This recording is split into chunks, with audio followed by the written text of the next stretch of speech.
polls at this time in an election cycle aren't the most reliable.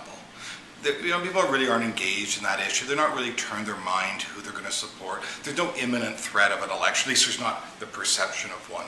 So when people have views on this, it's not something they spend a lot of time thinking about and really hardening in on. So I think you're going to see some volatility in the polls, and I think you want to have like a bit like you do in the stock market, but you want to look at smoothing, and you want to sort of what that looks like over time, and be a bit careful about too many of the making too many judgments on snapshots.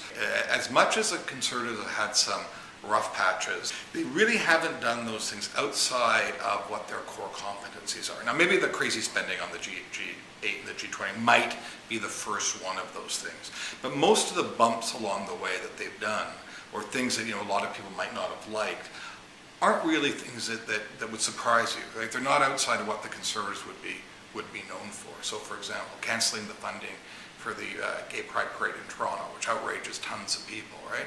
It's not that unexpected that they would do something as idiotic as that, right? So it's a little bit like a stock discounted for a bad earnings report. Like, you'd expect them to do that, and therefore they don't take a public opinion. You might not like it, but it's not counter to type.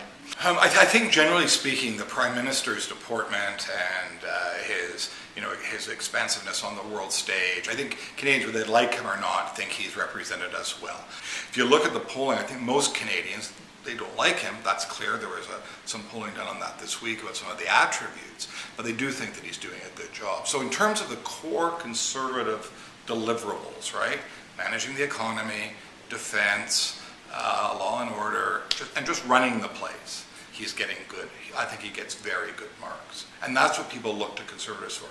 If you think of them hiring them for the job, they don't hire them to give the country a big hug, right? They hire them to run the place well. I think that's a big thing, is that there has to be an alternative, there has to be a choice.